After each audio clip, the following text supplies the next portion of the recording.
Welcome to the program. I'm so glad you can join me today. I have a special guest in studio, and that's because we are carrying a brand new product, and I'm anxious to get it into your hands, a new film titled America and the Israel Effect. Are there consequences when America puts pressure on Israel, compromises her security, or makes her give up land? And if you've heard my discussions over the years with Bill Koenig, you know there are actually terrible consequences that come to any nation when they put that kind of pressure on God's covenant land and people. That then affects you and me in monumental ways. It affects the people in any nation of the world if their governments are putting pressure on Israel, and that puts that nation and people at risk. So I'm going to be playing a number of sound clips today from this new film, America and the Israel Effect, and I've tried to pick some clips that are not seriously compromised on radio, as my radio audience lacks the visual capability of seeing them. Now remember, folks,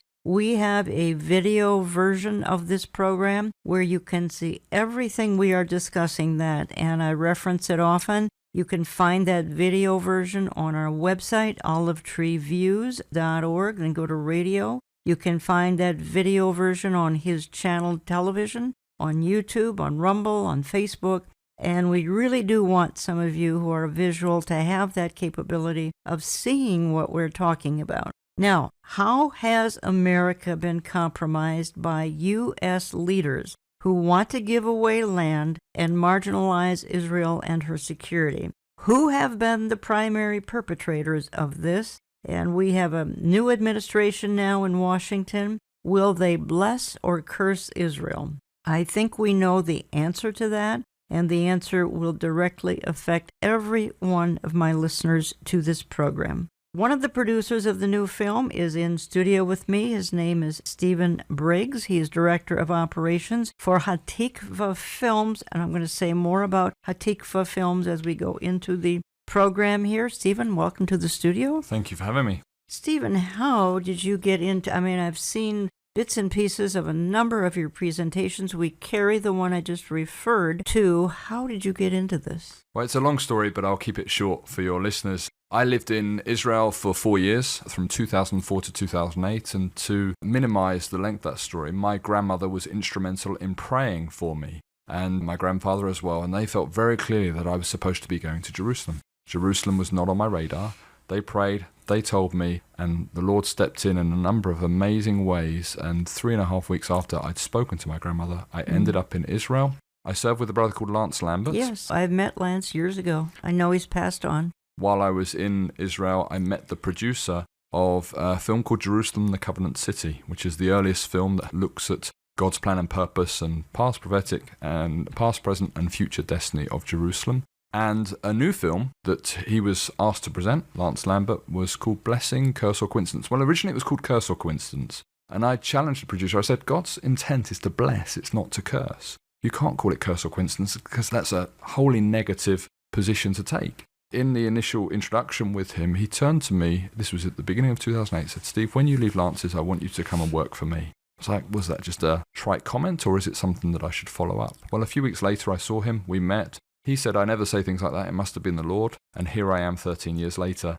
involved with the film production company, making not just one film about Genesis 12, but a whole series of films. And this one is the 4th film in the series. And folks, you can learn much more at hatikvafilms.com, hatikvafilms.com. I think what I want to do is I want to start with the fact that there were early Christian, I don't know if pioneers is the right word. We've got John Nelson Darby, D.L. Moody, William Blackstone, C.I. Schofield, and these men played some very important roles. This would have been in the 1800s. It's almost 200 years ago. And let me just play a clip here of Paul Wilkinson, and I appreciate you have Paul Wilkinson in the film. Again, we've talked about Lance Lambert in the film and some others that some folks will recognize, but if we could play this clip, and then I want to come back and talk about it. Although John Nelson Darby wasn't a minister, he wasn't a clergyman after he left the Church of Ireland, he was an itinerant. He was a man who had the heart of a pastor, the heart of a shepherd. And so Darby went out into the United States, firstly to encourage his fellow brethren, the Swiss and French brethren that were out there in the prairies. In 4 weeks, he traveled 2,000 miles. But as he toured the United States, he and his fellow brethren, evangelists, itinerants, were being invited to conduct what became known as Bible readings, taken into homes, taken into the churches, Baptist churches, Presbyterian churches, independent churches, to read Scripture and to proclaim in particular. And this is what marked out John Nelson Darby and the brethren in those days, the imminent return of the Lord. During the course of these 7 tours of the United States, John Nelson Darby would meet men such as D.L. Moody. A focus began to emerge in understanding of restorationism, that the purpose, this miraculous experience of the story of the Jewish people, the story of Christians, and the story of America was related. It was really not separate things, but tied together. From 1883 to 1897, premillennialists, evangelicals that believed in the Lord's return, the restoration of the Jews, were coming together to read the Word, to study the Word, and to seek the Lord's guidance. How are they to get the message out to the wider church? To sound the midnight cry, "Behold, the bridegroom cometh." And these conferences became known as the Niagara Conferences. And it was the theology, the eschatology, Darby's belief in the restoration of Israel and the return of the Lord that fired that entire movement, which gave rise to men like D.L. Moody, William E. Blackstone, Cyrus Schofield, and so on and so forth. And it became the focus of restorationism, or that if the return of the Jews to their ancient homeland may have significant meaning, and became important.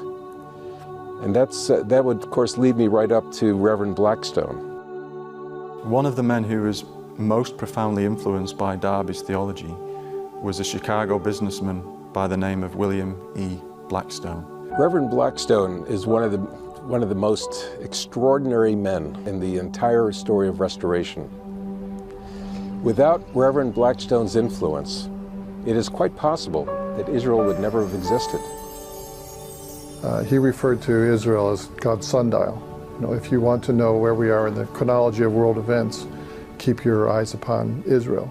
Stephen Briggs, so this is some early pioneers, and William E. Blackstone is so key to all of this, and he called Israel God's timepiece a long time ago. And it hasn't changed. Yes. Israel's still God's timepiece. It has been throughout history. The scriptures talk about when we see the restoration of Israel as a nation once again, it tells us that God is on the move, that he's coming back. His son is returning to take us to be with him. And that thrills me. It excites me. And here we are living in the generation that the apostles longed to live in. You're very right. So Blackstone was going to influence a U.S. president by the name of Woodrow Wilson. Now, just a word about Wilson. He was an arch liberal. He did enormous destruction to America, but he was a friend to Israel. I actually have a presentation where I talk about him. He was in favor of a Jewish homeland, roughly the time of Theodor Herzl, 1917, 1920. America was now a world power, and we're going to be moving into the 20s and the 30s here pretty soon, but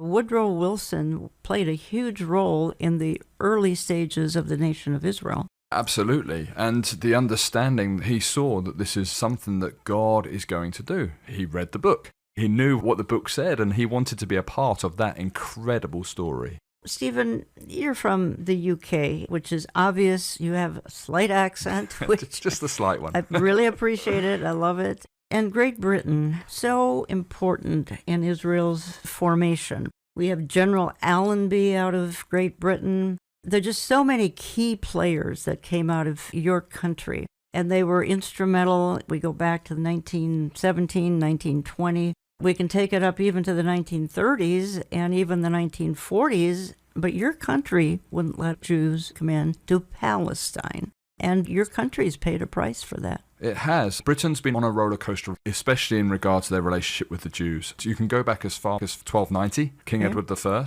kicked all of the Jews out of the UK, and we went into a period that there's not much good came out of that tiny little island for several hundred years. And then you had a man called Oliver Cromwell who came to power, and at the behest of his colleagues, he welcomed the Jewish people that were being persecuted across Europe back into the UK. That was a catalyst, in my estimation, for a transformation within British society, which resulted in the Word of God being not only translated into English, but then being taken to the uttermost parts of the earth. And so we have the Jews welcomed, the Jews being blessed by the country, and we have the law of God, the gospel of God being taken to the nations. So those two things, in my estimation, were the catalyst for the expansion of the British Empire. You had the likes of William Wilberforce, the Wesley brothers, Whitfield, Spurgeon, to name a few, who all read the Bible and saw that before Jesus comes back, the restoration of Israel had to happen and the gospel had to be preached to the uttermost parts of the earth. Those two keys were the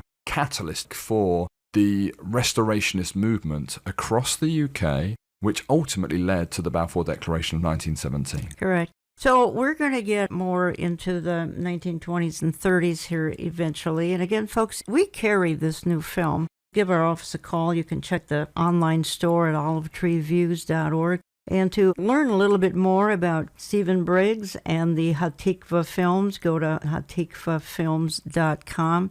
I want to play another clip here because we're going to get into how did this new nation of Israel actually get started. Again, we already referred to the fact that Great Britain, their white paper, they banned the Jews from going into the nation. This is back when they were fleeing some persecution. Well, the persecution's about to get a whole lot worse in the 1930s. By the time the Balfour Declaration was published by the British government, the United States had become not only the wealthiest nation on the face of the earth, but arguably the wealthiest and most powerful nation the world had ever seen.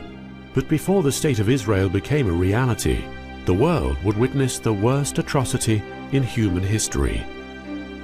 During the 1930s, the dark clouds of war began to gather in Europe as the Jewish people there began to experience persecution once again, this time under the Nazis. Jewish suffering would be on a scale unprecedented in their entire history. In December 1941, after an attack by the Japanese on Pearl Harbor, America was drawn into the Second World War to liberate the Pacific Ocean and Southeast Asia from Japanese imperialism. She also sided with Britain to liberate Europe from the grip of Nazism. American involvement with saving the Jews was not an eager one. It wasn't something that they fell over themselves trying to do. There is a lot of argument about, and you'll get a lot of angry opinions also about Mr. Roosevelt, President Roosevelt, whether or not he was in favor of the Jews or against the Jews, whether he knew about the Holocaust or didn't know about the Holocaust. To the best of our knowledge, they knew about the Holocaust. He just didn't want to do anything. Could they have done things, for example, like bomb the rail lines? Perhaps. My father was in a subcamp of Auschwitz. The War Refugee Board was created by two Christians who said, the Jews are being murdered. We can't sit idly by. They demanded that there be action, demanded that things being brought to attention. They could see the 7th Air Force going over. And what were they doing? They were bombing Blech Hamel. They knew where Auschwitz, they could see it, but they never went there once. By accident, there was 1 or 2 planes that happened to unload a couple of bomb loads, but they got lost and went off course. But to say the United States was actively trying to save Jews during World War II, I would probably say not. They were trying to win the war. And the argument there is, win the war, we'll save the Jews. Stephen, we had 2 waves of persecution. We can go back to the 1880s, and we had the Fiddler on the Roof era back then. I actually have some family members who fled Russia about that time, came to America. That was one huge wave of persecution, 1880s, and some of those Jews were actually going to Palestine at that time. But then we have this wave of persecution in the 30s and the 40s, and as we just heard in that clip, We had a U.S. president, Franklin Delano Roosevelt, who did absolutely nothing to intervene and save European Jewry. Can you understand that at all? I think it's horrendous what took place, and the fact that there was an opportunity to limit the amount of Jewish people that ended up in the gas chambers, and they didn't carry that out. What can that do but put you on a collision course with the Almighty? What Roosevelt did, his role in this, we can say thanks be to God that America did get involved in the Second World War. It would have been a different story, and potentially many more lives would have been lost, but there was an opportunity to limit that loss. Well, he says we'll win the war and save the Jews that way. I can sort of understand that, but there could have been, as the little clip says, actual activity. They could have bombed the tracks going into the camps, and then you can't get the human cargo into the camps if you bomb the railroad tracks. Easy to do, and they even saw American planes going over the camps, but they did nothing. And the British, of course, we mentioned earlier as well, same thing. We could have allowed Jewish people who were fleeing. I mean, there's some horrendous stories of Jews arriving in Palestine and the British sending them away and putting them in prison camps in Mauritius, in Cyprus. Unbelievable that these ones who have suffered persecution have been incarcerated, and then the British incarcerate them again. Exactly. You're listening to Understanding the Times Radio. I'm Jan Markell. I have in studio with me Stephen Briggs from Hatikva Films, because we're carrying the new product that he is very instrumental in creating, and that is America and the Israel Effect. I am so enthused about this. I've watched it several times, and the history is fascinating. If any of you love history, you will love. It goes all the way back. We opened here with comments about some of the early pioneers, such as Darby and William E. Blackstone and Schofield and D.L. Moody, and how they set the stage for the rebirth of Israel with their theology. They said Jesus is coming back, but what has to happen before Jesus can come back is the state of Israel has to be reborn. So that was the message they were preaching back in the mid to late 1800s. I want to play another clip, Stephen Briggs, because we're moving into the era of Harry Truman, an amazing man. I worked with Holocaust survivor, as my audience knows, Anita Dittman. For a number of years, I wrote her book, Trapped in Hitler's Hell. So grateful for President Truman, who in 47, 48 came along thanks to the passing of President Roosevelt and Harry Truman. Fascinating story. Let's play this clip and come back and talk about it. In the United States, Britain came under increasing condemnation for its inhumanity towards the Jewish survivors of the Holocaust, and many were calling for the establishment of a Jewish state in Palestine. But not everyone, especially at the top. Well, the American State Department was against it. The American military against it. Everybody seemed to be against it. And then you had the president. Well, we know in all likelihood that President Roosevelt would have been against it, but he wasn't president, he had died. And the baton was then passed to President Truman. One of the first documents on his desk is, what do we do about the question of Palestine? That was right there. 2,500 years earlier, the Jewish people had been exiled in Babylon. In the first year of his reign, the Persian king Cyrus decreed that the enforced exile should end and the Jews be allowed to return to their promised land, to rebuild the temple and re-establish their national life.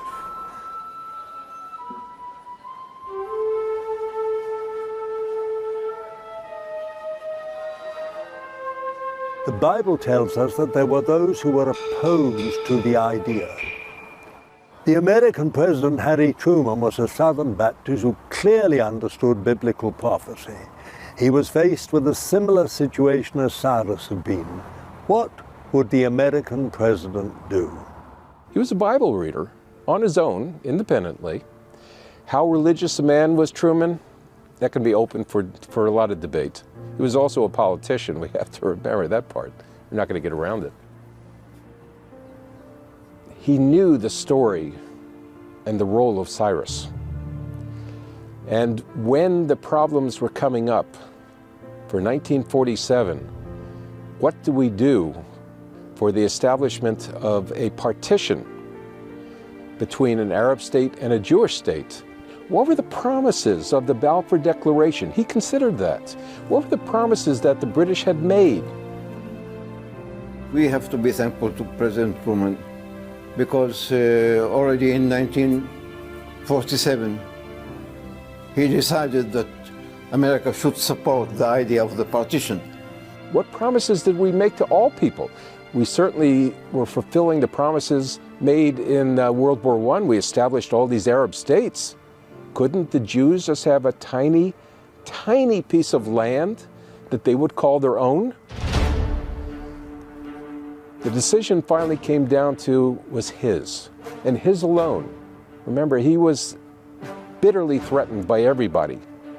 And he said, I have to do what is right. I have to do not only what is moral, I have to do what is just, I have to do what is proper, and I have to do what is biblical. Because he knew of Cyrus. 5.5 months after this historic United Nations vote in November 1947, United States, yes? the State of Israel was declared on the 14th of May, 1948. On the 14th of May 1948, Ben-Gurion proclaimed the creation of the State of Israel, and immediately after that, America was the first country, I think within 10 or 15 minutes time, that she recognized the State of Israel.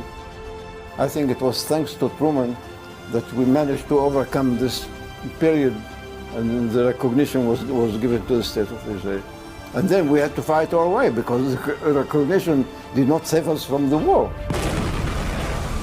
Stephen Briggs, Harry Truman wanted to be like King Cyrus. You have King Cyrus, who was an unredeemed man who helped the Jews return back to Israel. It's recorded in the scriptures, it's touched on in Ezra, it's an amazing responsibility. Cyrus, this individual from another kingdom, chooses and decrees that the Jewish people can return, and that was the Lord's lead. And Harry Truman identified himself as a modern-day Cyrus. He did. And he recognized that this was something of such profound significance that he saw that he had a key part to play in God's redemptive plan and purpose. Why? Because he read the book, he understood the book, he read it as a child, and he had this tremendous opportunity before him to see the fulfillment of another aspect of God's prophetic word. Sadly, we get the independent nation of Israel, 47-48. The U.S. weighs in 10 minutes, the United Nations. But then all heck breaks loose in Israel because the Arab nations are not going to stand for this. So they're going to invade.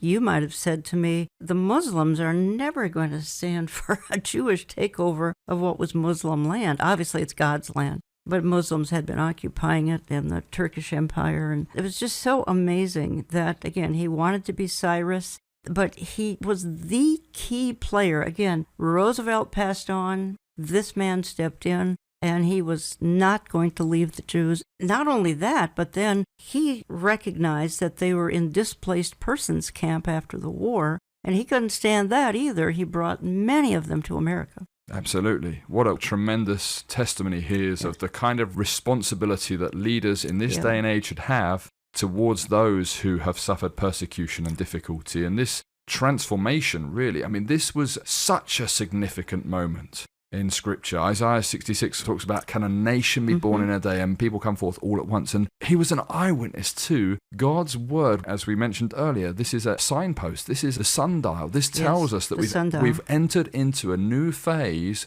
of God's redemptive plan and story that began in the Garden of Eden and has worked its way through because of a promise made to Abraham in Genesis 12:3. I will bless those who bless you, and him who curses you I will curse, and in you shall all the families of the earth be blessed. Again, we're carrying this new product called America and the Israel Effect, and it is produced by Hatikvah Films, Hatikvah Films.com. Stephen Briggs is the Director of Operations there. Stephen, how many people are working for Hatikvah Films? We're a very small entity, so we use freelancers. I'm the only full-time involved. We've executive produced this film. This is number 4 in a series of films called Blessing, Curse or Coincidence. The previous one looks at the British, called Cyrus Nations UK, and this is the one that's current. Jan has kindly taken it on. Exactly. We are carrying it. There are many, many more that actually are part of the series. So, folks, we're keeping it simple, and we're carrying the one America and the Israel Effect.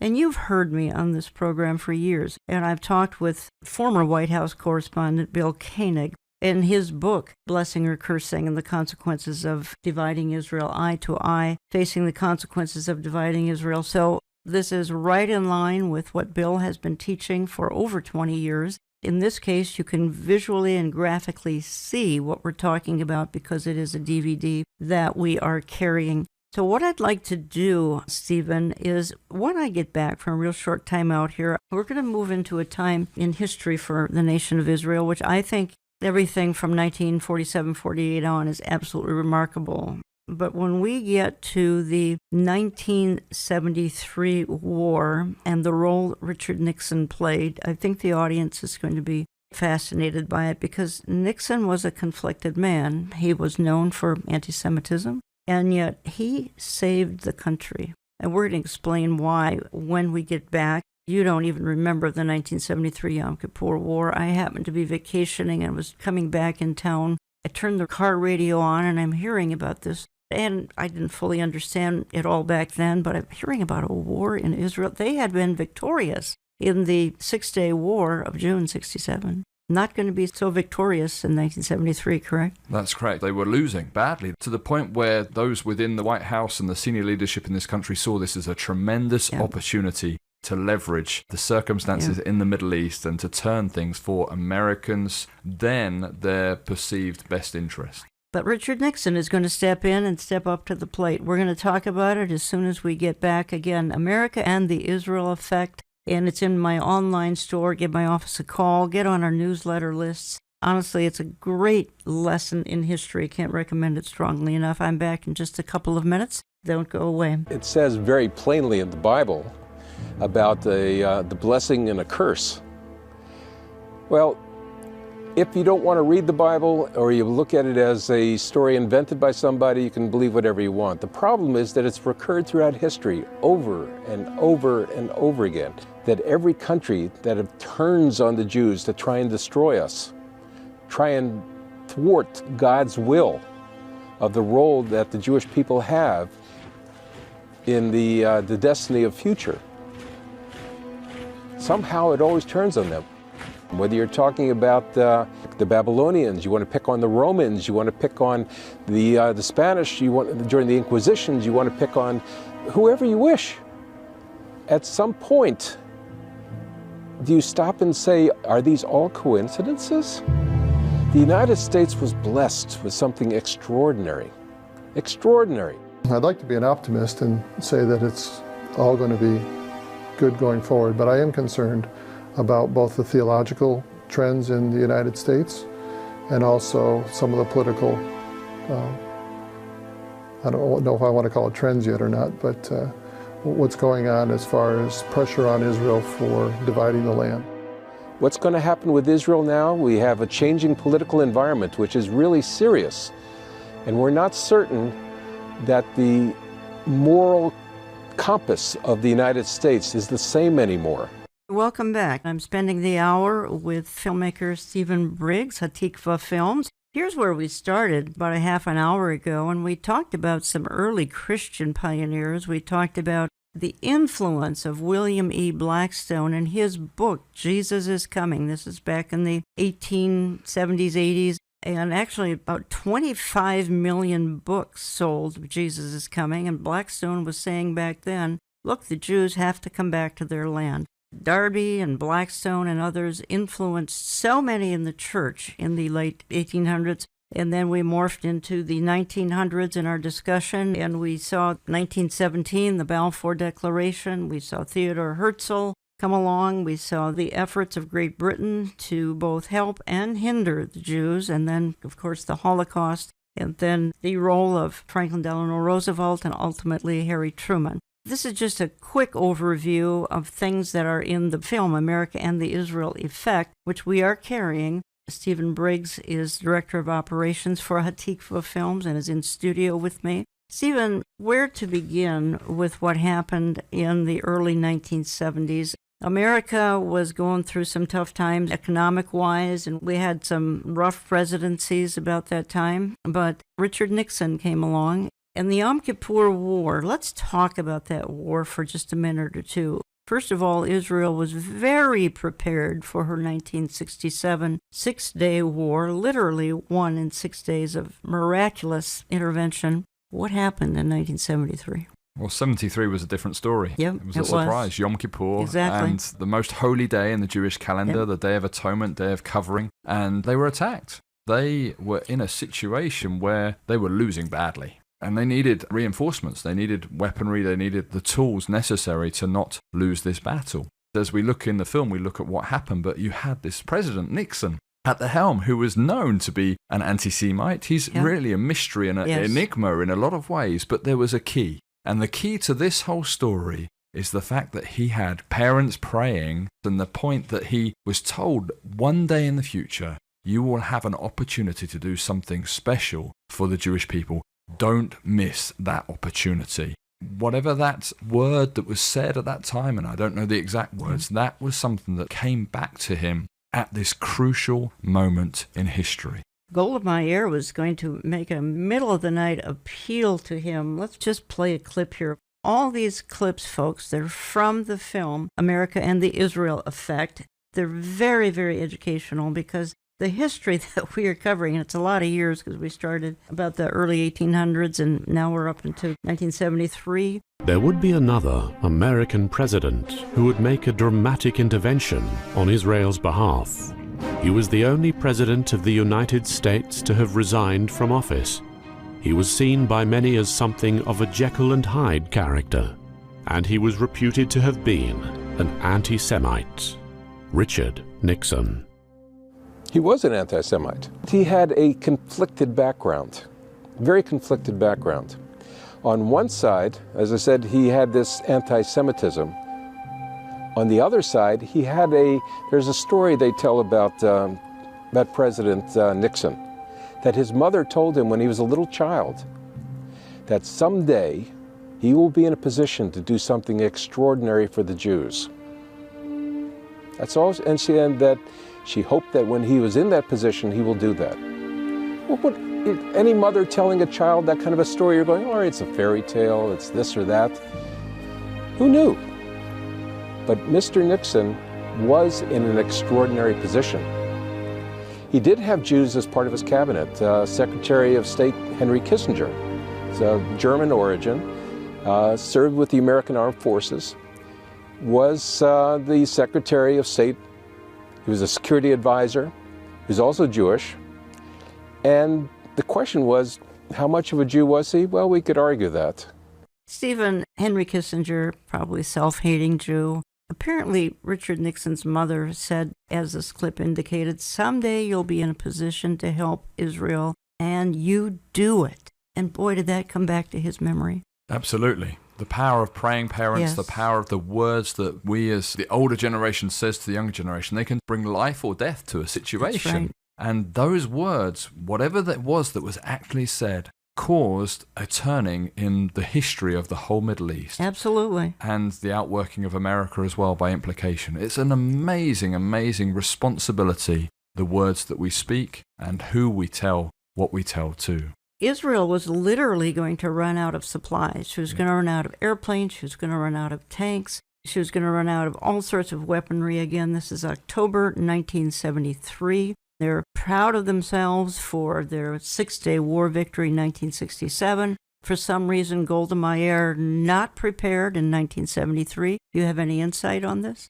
I don't think they were expecting it. Very simply, they'd obviously won head over heels. They did not possibly think that they were conquerable at that time. And of course, this happened. And there was a knock-on effect as well across Africa, because the African Union instructed their member states, 23 of the 28, to sever ties with Israel as a result. And Israel had been involved in Africa across the board. That's what the next film is all about, Africa and the Israel effect. And it's looking at that. So what takes place in Israel affects the nations all around it. That's what the Word of God tells us. But I can't imagine how conflicted Nixon must have been in his mind, because he's on the record of being anti-Semitic, and then he's got this Henry Kissinger who's saying, no, we're not going to get involved, we're not going to help Israel.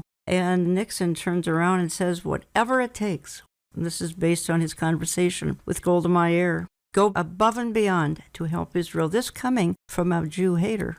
Yes, and he must have seen the geopolitics He must have. within this and recognized, actually, this we can use to our benefit. To our benefit. Within that, of course, we saw the whole Arab world turning to depend on the US, and particularly Egypt, because Egypt was promised all sorts of support moving forward as a result of this turning of this event, which resulted in American influence in Egypt and into the oil wells of the Arab world being something that was channeled to them. It turned the whole region from Russian control, really, into American control. And we have to go back a little bit further to recognize that because Russia voted for the recreation of the State of Israel, all of their proxies voted that way as well. And they anticipated, because the early fathers of Israel were socialist in their outlook, Yes, correct. they thought that they would have their socialism outpost in the Middle East, and that was of key strategic Exactly interest right. for them. And so you see these geopolitics playing out, and it's not new to us. Russia, America, who holds strategic interest? China as well now. We've seen it recently with the withdrawal from Afghanistan. Russia and China have swept in and are taking control of that region as well. These geopolitics are not isolated. One thing is done over here, it has a consequence to the other side of the world. Israel was losing. We were not prepared that there would be a war, because it was not reasonable at that time, and some of our generals thought that it's out of the question, etc. And we were caught by surprise, and it was on the Yom Kippur, and the beginning of the war was really terrible. Egypt and Syria had attacked Israel on the holiest and most solemn day in her biblical calendar, Yom Kippur, or the Day of Atonement. Israel was losing its aircraft. Within the first matter of days, 49 of its aircraft were destroyed.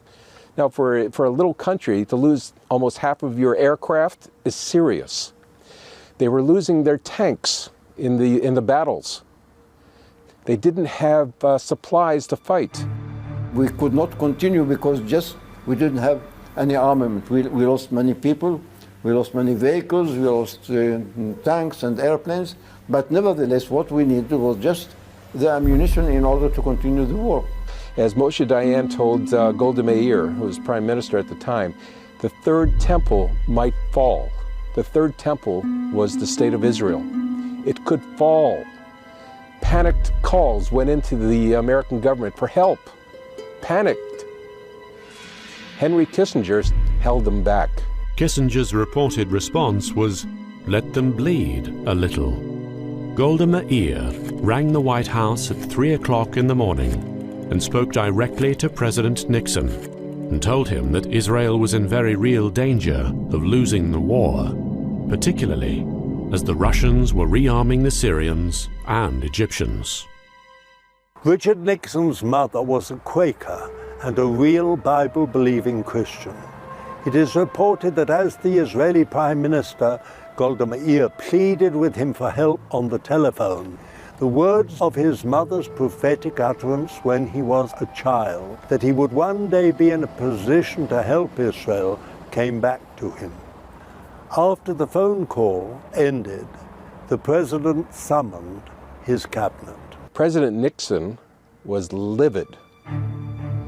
The bottom line, he told Kissinger, he told the Secretary of Defense, Schlesinger, he says, do whatever you have to do. Send them whatever they need. Get the stuff in the air and get them the tanks, the planes, the weaponry. Get it over there now.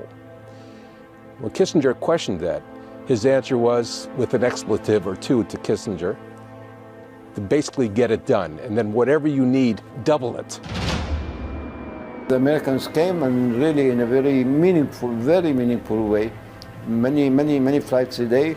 They sent us without asking too many questions. So Stephen Briggs, Richard Nixon saved Israel in 1973. Shortly after that, he was going to resign. How does that fit into your blessing and curse scenario? You have, in other areas of his character, he was an anti-Semite. He was. This involvement here, my own perspective on it is, if the seed of Messiah is finished, if the seed of the Jewish people, if the nation is removed from the equation, then God's word isn't accurate. And if we can't depend on God for fulfilling his word, then why would he fulfill his word with saving and redeeming you?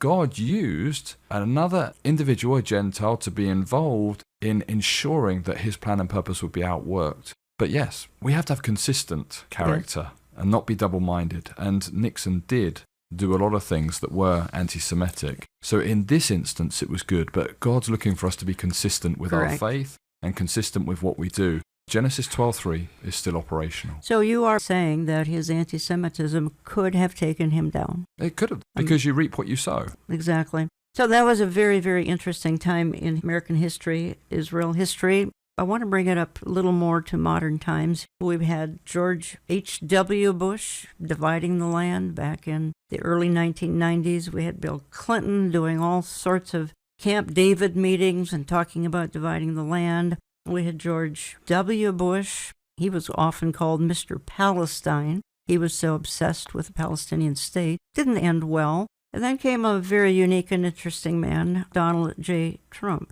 All these other presidents said that they would restore the U.S. Embassy to Jerusalem. Talk to me a little bit about President Trump from your perspective. You're from the U.K. What did you think of this businessman becoming president of the United States and really becoming Israel's best friend in her 73-year history? I think the whole world was shocked when he entered the White House, this man who has changed his stripes in a number of different ways, but what he did in this instance with regard to Israel, he carried out what other presidents hadn't done. And that in and of itself is huge. He was a man of character. Everything that he said he would do upon entering the White House, he did. There were a lot of people that didn't like that, but that was the reality. And there's a verse in Joel 3 which is crucial in our understanding of this. Joel 3 verse 1 and 2 says, "For behold, in those days and in that time, when I shall bring back the captivity of Judah and Jerusalem," so not if, when, in other words, it's going to happen, "I will gather all nations and bring them down into the valley of Jehoshaphat,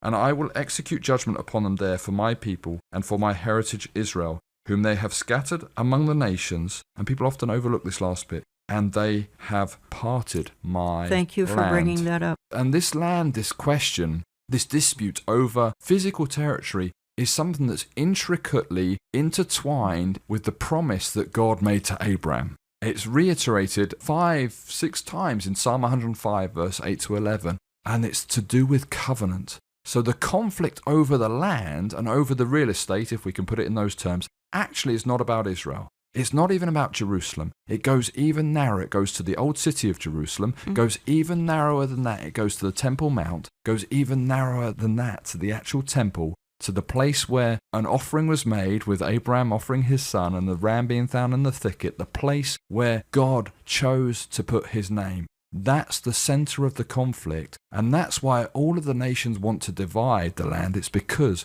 God is a God who has put his name there, and it's to do with his inheritance, it's to do with his plan and purpose being outworked. And that's why the nations hate it. If I can say it like this, Jan, you are in micro to all of your neighbors testimony of the reality that there is a God in heaven. In the same way, in macro, Israel, even in her unredeemed estate, is a testimony to all of the nations that there is a God in heaven that they have to answer to for their actions. Jan the micro, Israel the macro. And the nations hate that reminder because it means they have to answer for their actions. President Donald Trump was involved in some deals. As a matter of fact, one was called the Deal of the Century. This is well over a year ago. And then came the Abraham Accords later heading towards the end of his term. The Abraham Accords and Deal of a Century, that took place at San Remo in 1920. We really don't need Abraham Accords and Deal of a Century. What were your thoughts when you heard President Trump negotiating and suggesting some land could be given up? That was his intent, wasn't it? But looking again at the outworking of that, this idea of land for peace has never worked. You look at the pullout from Gaza, 2005, and the ramifications and Hurricane Katrina sweeping through. It was a direct correlation. It's not mere coincidence. There's more to it. I was living in Israel at the time when that pullout took place. And look at how Gaza's become a hotbed for Hamas. Exactly. It hasn't done anything about bringing peace. So this land question is important. It's important because it's to do with God's covenant that he made with Abraham and his descendants. And it's actually for not only the blessing of the Middle East, but it's for the blessing of the whole world. Trump's peace accords that he sought to do and bringing these nations together, at some point, we're going to see a highway from Egypt to Assyria, and it talks about Egypt, my people, Assyria, the work of my hands, and Israel, my inheritance. My inheritance. And that statement, Egypt, my people, blows my mind, because you think back to the Exodus from Egypt, and God says, I want nothing to do with you. And yet in Isaiah 19, God describes Egypt as his people. What an incredible turning about of his redemptive plan and purpose. He's going to call them to himself. So Israel being back in the land is a blessing for the whole world. And God used Trump to recognize internationally Jerusalem as the eternal capital of the Jewish people. Yes, and that was a remarkable day when that happened. Jerusalem became the capital, not Tel Aviv. It did, but just that recognition didn't change Jerusalem's status. Jerusalem was capital in God's eyes for thousands of years. Absolutely. But in the eyes of the nations, America recognizing Jerusalem as being the capital and moving their embassy from Tel Aviv to this disputed little city called Jerusalem reinforced Israel's right to that being their eternal capital, and a number of other nations followed suit, and hopefully my nation in the UK will follow suit, and many others, because Jerusalem is Jerusalem. You're listening to Understanding the Times Radio. I'm Jan Markell, and in studio with me is Stephen Briggs from Hatikva Films, hatikvafilm.com. So now we have a rather new administration, Stephen, Joe Biden, and they want to divide Jerusalem, and they're talking about this happening in East Jerusalem and this happening in West Jerusalem, and you and I know there's only one Jerusalem. So immediately they're getting off on the wrong foot. It used to be, and you may not be quite as familiar with American politics as I am, it used to be that leftists loved Israel. That is not the case anymore. I'm not sure there's a leftist in Washington that cares about the nation of Israel. They want to divide. Mr. Biden wants to divide. Tell me what you see in this new administration that came in here January 20th. Tell me what you see. He's sought to undo every declaration that Trump intended. There's such a hatred and a hostility for this businessman that wasn't part of the establishment, that came in and actually did things that benefited America. And so we have a situation where the pendulum of American politics has swung the other way for this window. What will happen in 2024? Americans need to be praying that God would step in and put in a man or a woman in place that will align themselves once again with what God intends for this great nation to do. But in Zechariah 12, it says, I will make Jerusalem a couple of reeling unto all peoples. This is verse 2. And upon Judah also shall it be in the siege against Jerusalem. And then it says in verse 3, it shall come to pass in that day that I will make Jerusalem a burdensome stone